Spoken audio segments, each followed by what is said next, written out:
If you look at the headlines, AI is either destroying jobs or creating them. Depending on which article you read, we're either heading toward mass unemployment or a golden age of human productivity. Both of those framings are wrong. Here's what's actually happening. AI isn't affecting all careers equally, and it isn't affecting them at the same pace. There's a pattern to who is pulling ahead and who is falling behind, and most people can't see it yet because they're looking at the wrong thing. They're asking, is my job safe? The better question is, which direction am I moving in, and why? Because right now, two groups of people are doing similar work with similar qualifications in similar industries, and one group is quietly becoming more valuable, while the other is quietly becoming easier to replace. The difference isn't luck, and it isn't about being in the right industry. It's a mechanism. And by the end of this video, you'll understand exactly what it is. This is directly relevant to you if you're in your 20s or early 30s, working in a knowledge-based field, finance, law, marketing, consulting, tech, media, research, anything where your primary output is thinking, writing, or analysis. Because those are the fields where the split is happening fastest. And the uncomfortable truth is this: the people falling behind aren't failing. They're not making mistakes. Many of them are working harder than ever. They're just doing a version of their job that AI is getting better at, month by month. Meanwhile, the people pulling ahead aren't necessarily smarter. They're not always more experienced. But they've positioned themselves, sometimes intentionally, sometimes by accident, on the right side of a structural shift. This video is about understanding that shift clearly enough to act on it. There's a concept in economics called labor market polarization. It's been studied since at least the 1990s, when researchers noticed that middle-skill jobs, things like routine clerical work, basic data processing, standard administrative tasks, were hollowing out faster than high-skill or low-skill jobs. The reason was automation. The tasks that were easiest to automate were the ones in the middle, rule-based, repetitive, codifiable. Now that process is happening again, but faster and further up the skill ladder. A 2023 study from Goldman Sachs estimated that around 300 million jobs globally could be partially exposed to automation from generative AI. But the key word there is partially. Almost no job is fully automatable. Almost every job is being restructured. And here's the thing about restructuring. It doesn't mean the job disappears. It means the job changes shape. Some parts shrink, some parts grow. And the people who understand which parts are growing are the ones moving forward. Now that you understand the baseline, here's why that matters for what's actually separating the two groups. The mechanism behind the two-speed workforce comes down to 4 steps. Let's go through them one at a time. Step 1. The task layer is being separated from the role layer. For most of the last century, if you had a job title, that title came bundled with a set of tasks, and those tasks defined most of your value. A junior analyst did analysis. A copywriter wrote copy. A paralegal drafted documents. What AI is doing now is unbundling that. The tasks can increasingly be done, or at least assisted, by a model. But the role, the judgment, the relationships, the context, the accountability, still requires a person. Think of a financial analyst. 10 years ago, building a financial model was a significant part of the job. It took time, skill, and demonstrated a level of technical competence. Now, a reasonably capable person with Claude or GPT-4 can build a functional model in a fraction of the time. So what happens? The task becomes commoditized, but the role, understanding what the model is actually telling you, knowing what question to ask in the first place, communicating the insight to a client who trusts you, that's still human. The people accelerating are the ones who recognize this separation and shifted their energy toward the role layer. The people stalling are the ones who kept investing in task layer skills, thinking depth in execution was the same as depth in value. Step 2. AI is compressing the experience curve, but only in one direction. One of the most important things that used to take time in a career was accumulating execution experience, getting faster, making fewer errors, learning the mechanics of the work. A junior lawyer spent years learning how to research case law. A junior consultant spent years learning how to build a client presentation. That time served a purpose. It filtered for commitment and built genuine competence. AI is compressing that curve dramatically.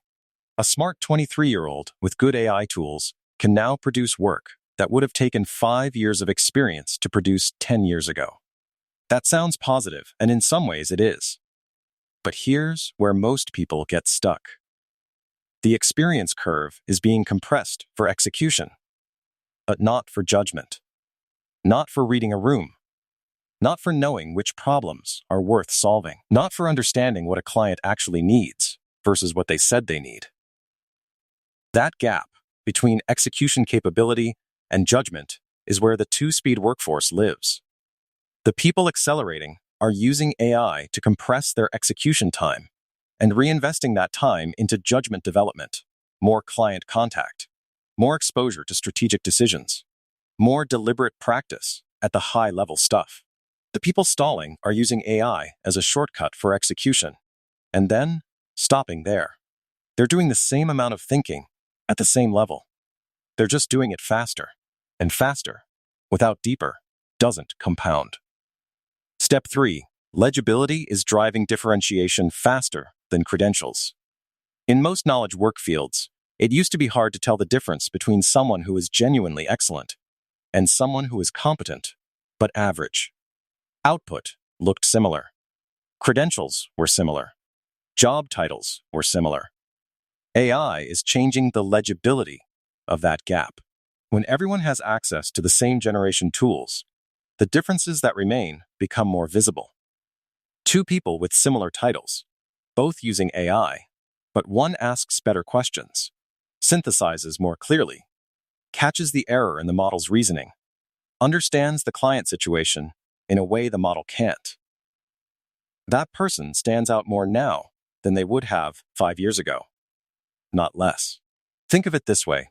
If you're in a relay race and everyone gets the same running shoes, the quality of the runner becomes the only variable that matters. The people accelerating understood this early. They focused on developing things that remain hard to replicate: domain depth, communication clarity, the ability to work in ambiguous situations. And because those skills are now more visible relative to everyone else, they're getting recognized faster. Step 4. The network is being restructured around trust, not access. Step back for a moment and look at the bigger picture. A lot of professional value historically came from information access. You hired the consultant because they'd seen this problem before.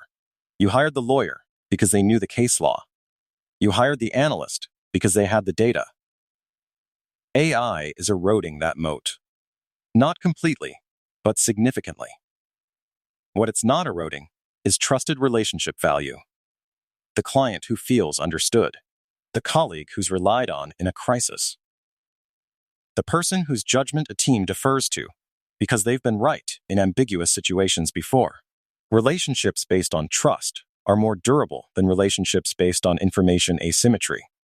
Because AI levels the information asymmetry, but it doesn't replace the trust. The people accelerating have, often unconsciously, built their professional value around being trusted rather than around being the source of information or execution. The people stalling often built their value around the latter, and that foundation is becoming less solid. Let's make this concrete.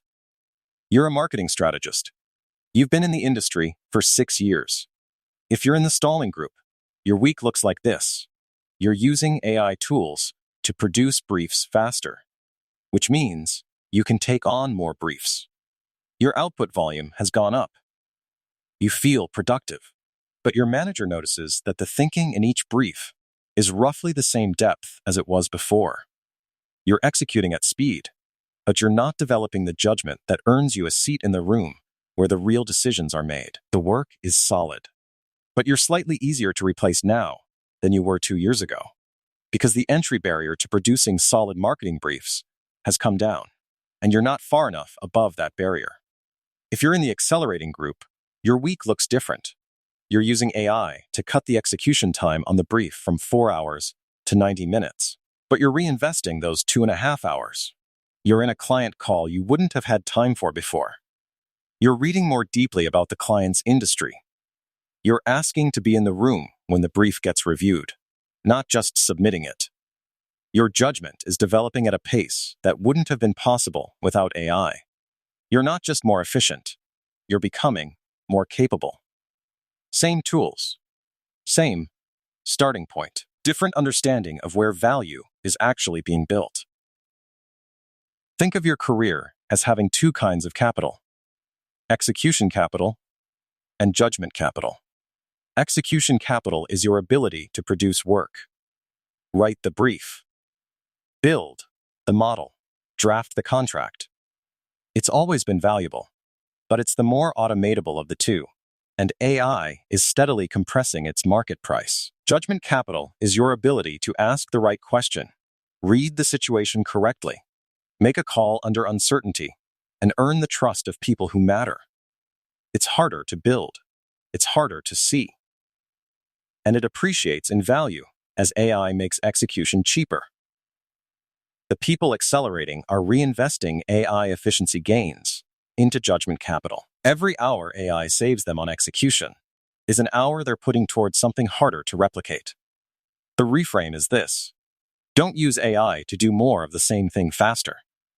Use it to create the space to do the harder thing. If AI cuts your drafting time in half, the question isn't, what can I draft with the other half? The question is, what am I not doing right now because I don't have time? And would that thing build judgment? That's the lever.